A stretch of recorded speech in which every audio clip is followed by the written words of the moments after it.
So Whiteknights Park is historically a parkland. The clue is in the name, it's Whiteknights Park. And we have a huge variety of trees here, big mature trees, patches of woodland, we've got linear woodland by the lake, and some other small ornamental planted trees. But the advantage to all that variety is that we have a wide variety of bird life in the trees too. So one of my favourite things to do in the autumn and winter is to go and get some fresh air on a nice bright afternoon like this and see what I can see in the way of birds. Through the autumn, birds are forming up into winter flocks, so we see a lot of big winter feeding flocks of things like blue tits, great tits, long-tailed tits. If you're very lucky, you might see one of Britain's smallest birds with them, the goldcrest or firecrest. Firecrest is probably my favourite bird to see on campus. Beautiful little bright green sprite with white eyebrows and this flame patch on the top of the head. Absolutely unforgettable species. Also great for things like woodpeckers, and we see a lot of jays too come across from continental Europe and feed on acorns from the big mature oaks on campus. And we're just watching a buzzard fly over here, and we think they've nested on campus probably. So a bird of prey which is moving back into parts of the country that it was once eradicated from. A really nice species to see on campus. This is the main lake on campus. We have a lot of water birds here, such as little egrets, mandarin ducks and shovelers. And you can, especially at winter, spot the black-headed gulls that migrate here. These are our Egyptian geese. They've been around here for ages and they're very friendly.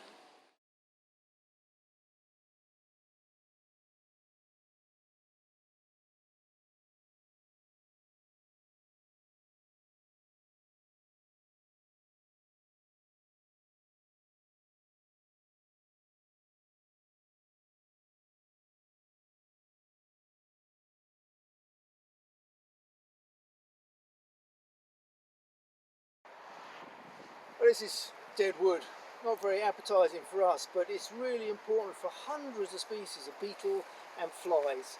Now, Whiteknights Park is 311 acres and a lot of that is wooded. And as the trees get old and senesce, like this one has, and a lot of the trees we have are 17th, 18th century, so a lot of them are dying off. A lot of them are sort of cut off at the top, so you have these monoliths. These are really important for the breeding beetles and flies and other associated insects, but also important for greatest body woodpeckers, which feed on these insects. So this is the way that we manage dead wood in Whiteknights Park.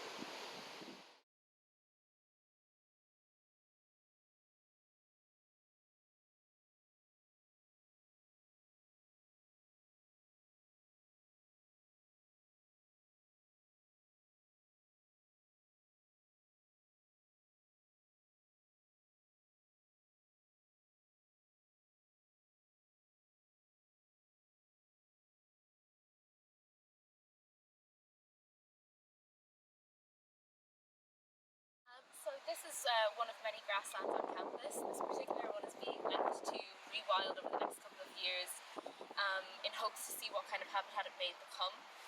It's expected to maybe become a mosaic of habitats such as scrub or grassland, which will allow for loads of insects and birds to come and be studied for the future.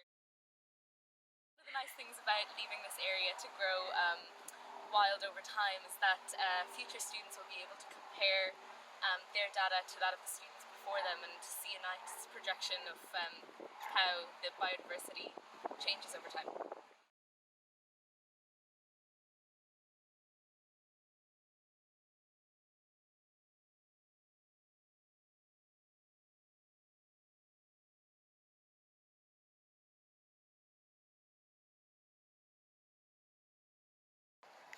So we're in one of these species-rich grasslands on campus. Species-rich is apparently defined as having more than 15 plant species per square metre. This is probably a big challenge for my botanical skills to find 15 just on spot, but I could have a go. Maybe not 15, but there are a few things still flowering here. We've got some knapweed, got yarrow with lovely frilly leaves and white flowers.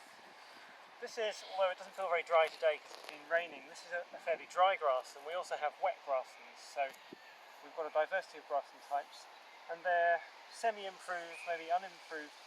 unlike those that have been agriculturally improved. So this is quite a rare habitat now actually in Berkshire. So special on campus, but also special in its own right as a declining habitat. And they're managed like traditional hay meadows.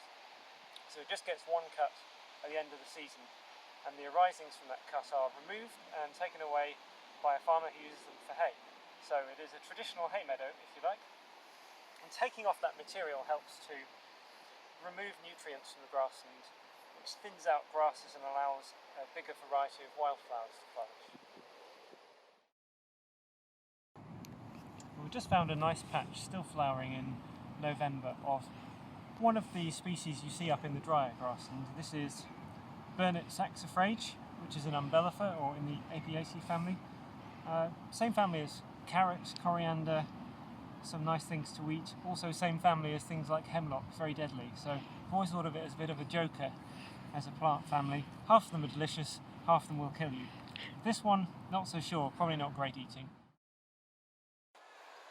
So now over on the other side of the lake, we've got very much wetter grassland habitat and some extremely wet habitat behind, and in fact I'm trying not to step backwards too quickly because I'm going to disappear into a hole that's actually full of water. And now of course the campus wasn't quite so busy with people, which is always nice to see. This could probably be quite good habitat for things like snipe visiting waders in the winter. So if you're out very early in the morning on campus when it's still quiet, you never know, that's something you can see there. And some of the denser vegetation behind the meadows is also good for warblers like sedge warbler and whitethroat, which occasionally breed on campus.